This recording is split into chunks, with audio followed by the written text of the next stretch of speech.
So here we have the Kia Sportage on a 17 plate. I'm going to start off by showing you around the outside of the car, and then we'll hop in and run through some controls on the inside.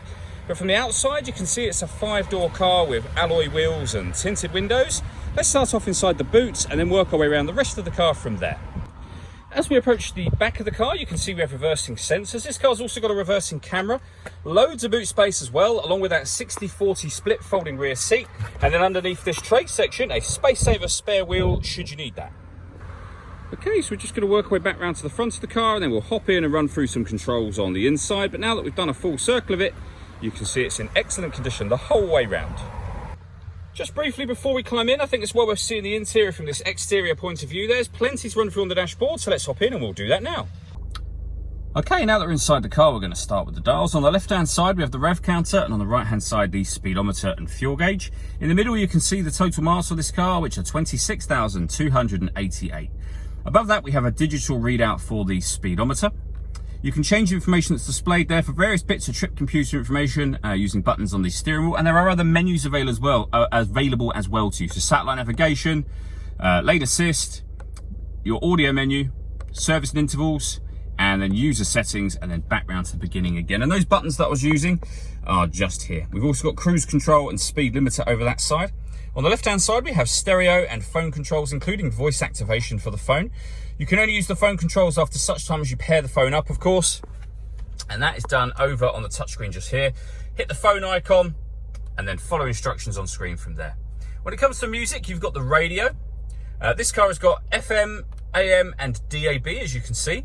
If you want to listen to your own music, you can do. Nothing is connected at the moment, so it won't work when I tap that, but you can connect an auxiliary device, a USB device. You can stream your music wirelessly via Bluetooth audio as well.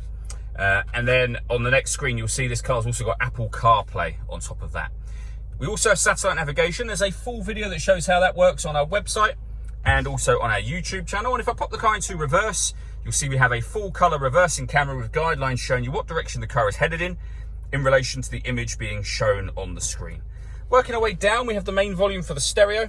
We then have dual zone climate control, so you can adjust the passenger temperature and driver temperature, the fan speed up and down.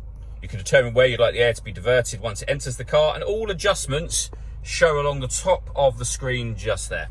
When you're happy with those settings, the air conditioning is on at the minute, so off, back on again, or hit auto, and the car will maintain the temperatures you've asked for by taking full control of the fan speed for you, and you can override that by readjusting the fans at any point in time, and you'll see that auto has now gone off.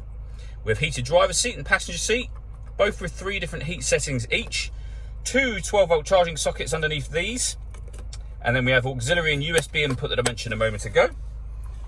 The gear lever for the fully automatic gearbox, next to which we have these buttons. So you can turn the parking sensors on and off. You can turn on and off downhill brake control from here, and it will let you know it's on or off up in the center. The same as if you hit the drive mode button, you'll see that sport has come on within that rev count to let you know we put it in sport mode, or we're taking sport mode off. And the final button turns off the stop and start. This car is designed to cut out when it's stationary in traffic to save you fuel. That system is now turned off. The last thing I wanted to talk about is the panoramic glass sunroof. There's a button up here that will open up the sun blind.